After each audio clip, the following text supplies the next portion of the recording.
বিষয়টি না তোলাই ভালো, এটি আর তুলো না। আমরা বিষয়টি অনেকবার তুলেছিলাম। তো এই কথাগুলিকে ইংরেজিতে তোমরা কিভাবে বলবে আজকের ক্লাসে একটি সেন্টেন্স স্ট্রাকচারের মধ্য দিয়ে তোমাদের বুঝিয়ে দিব। সেই সঙ্গে আরো অনেক সেন্টেন্স স্ট্রাকচারস রয়েছে একটি ক্লাসের মধ্যে। তো মনোযোগ সহকারে যদি ক্লাসটি দেখতে পারো, এই সেন্টেন্স স্ট্রাকচারগুলিকে কাজে লাগিয়ে তোমরা প্রচুর সেন্টেন্স ইংরেজিতে বলতে পারবে, লিখতে পারবে। তো মনোযোগ সহকারে ক্লাসটি দেখার চেষ্টা করবে। তো এখানে সর্বপ্রথম যেই সেন্টেন্সটি লিখেছি, বিষয়টি না তোলাই ভালো, মানে এই বিষয়টি আমরা অনেকবার তুলেছিলাম, অনেক ঝামেলা হয়েছিল। তো বিষয়টি না তোলাই ভালো, এটাকে আমরা ইংরেজিতে কিভাবে বলবো? তো it is better, it is better not to bring up the issue. It is better not to bring up the issue, মানে এই বিষয়টা না তোলাই ভালো। তাহলে এই সেন্টেন্সটি তৈরি করতে একটি ফ্রেজাল ভার্ব আমি ব্যবহার করেছি, ব্রিং আপ। তো এই ব্রিং আপ ফ্রেজাল ভার্বটির অর্থই হচ্ছে তোলা বা উত্থাপন করা। তো এই ব্রিং আপ ফ্রেজাল ভার্বটির অন্যান্য আরো অনেক অর্থে ব্যবহৃত হয়ে থাকে, যেমন ব্রিং আপ মানে লালন পালন করা, এই অর্থ ব্যবহার করা হয়ে থাকে। বাট এই সেন্টেন্সে এর অর্থ হচ্ছে তোলা বা উত্থাপন করা। তো বিষয়টি না তোলাই ভালো, it is better not to bring up the issue, বিষয়টি না তোলাই ভালো। তো পরের সেন্টেন্স, এটি আর তুলনা, অনেক তোলা হয়েছে। তো ইম্পারেটিভ সেন্টেন্স, ডোন্ট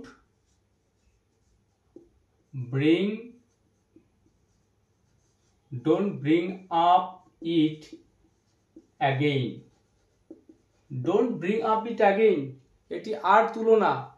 পরের সেন্টেন্স, আমরা অনেকবার বিষয়টি তুলেছিলাম, মানে অতীতে তুলেছিলাম। তো সিম্পল পাস্ট টেন্সে রয়েছে। এই সেন্টেন্সটিকে আমরা কিভাবে বলবো এই ফ্রেজাল ভার্বটিকে অ্যাপ্লাই করে? তো আমরা তুলেছিলাম, উই, এখানে ব্রিং আপের জায়গায় আমরা পাস্ট ফর্ম ব্যবহার করব, ব্রিং এর brought up. We brought up the issue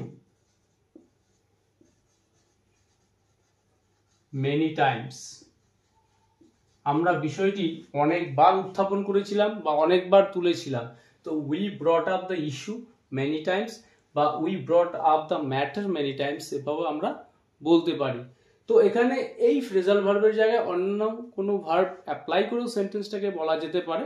but এই ফ্রেজাল ভার্বটি খুবই ইম্পর্টেন্ট একটি ফ্রেজাল ভার্ব, এবং এই সেন্টেন্সগুলোর মধ্যে এই ফ্রেজাল ভার্বটি ব্যবহার করলে সেটা একটা ভালো ইংরেজি হবে। তো এরপর আরেকটি সেন্টেন্স রয়েছে যে শুধু একটু অপেক্ষা করো, সবকিছু ঠিক হয়ে যাবে, জাস্ট একটু অপেক্ষা করো, ধৈর্য ধরো।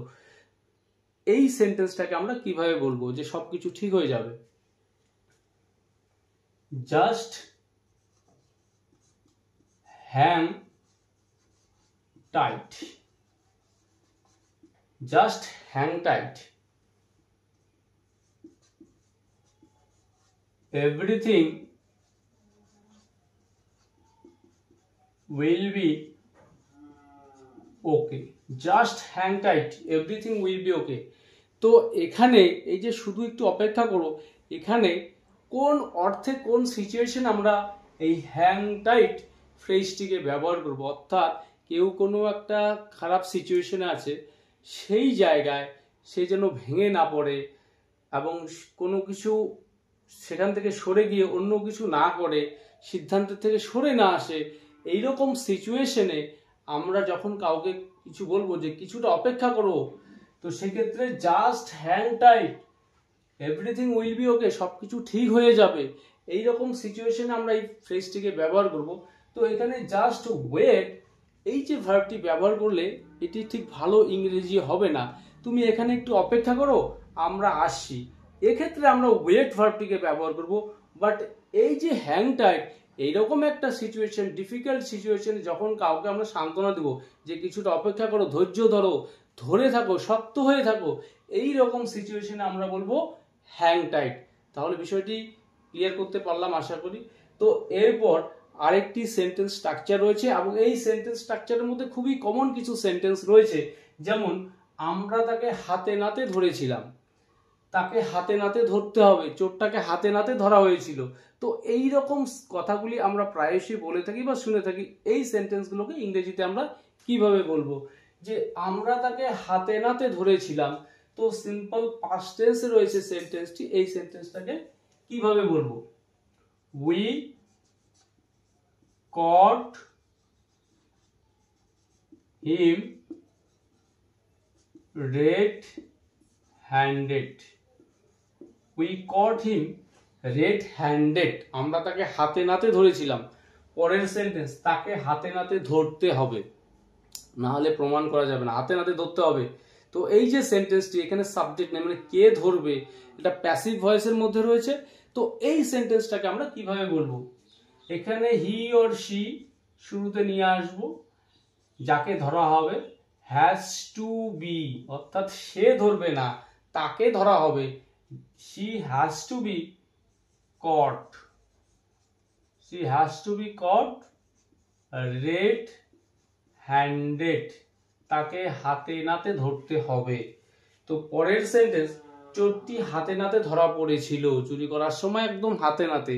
তো পাস্ট টেন্সে রয়েছে এবং প্যাসিভ ভয়েসের মধ্যে রয়েছে। কে ধরেছিল, এখানে সাবজেক্ট নেই। তো এখানে চোরটিকে ধরা হয়েছিল, দ্য থিপ ওয়াজ কট, অর্থাৎ চোরটিকে ধরা হয়েছিল। দ্য থিপ ওয়াজ কট, হাতে নাতে, রেড হ্যান্ডেড, চোরটাকে হাতে নাতে ধরা হয়েছিল। বা এই সেন্টেন্সটাকে আমরা যদি এভাবে বলতে চাই যে চোরটাকে চুরি করার সময় হাতে নাতে ধরা হয়েছিল, the thief was caught red handed while stealing, মানে চুরি করার সময়, যদি আমরা এভাবে বলতে চাই। তো পরের সেন্টেন্স, তাকে হাতে নাতে ধরা উচিত ছিল, তোমরা হাতে নাতে ধরতে পারো নাই, হাতে নাতে ধরা উচিত ছিল। এই সেন্টেন্সটিও প্যাসিভ ভয়েসের মধ্যে রয়েছে। এই সেন্টেন্সটাকে আমরা কিভাবে বলবো? He or she should have been, he or she should have been caught red-handed.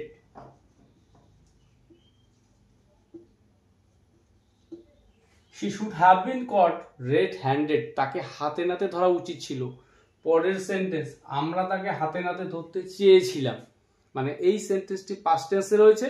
তো এই সেন্টেন্সটাকে আমরা কিভাবে বলবো? তো আমরা চেয়েছিলাম, we wanted to, কি করতে চেয়েছিলাম? ধরতে। we wanted to catch him বা catch her red-handed,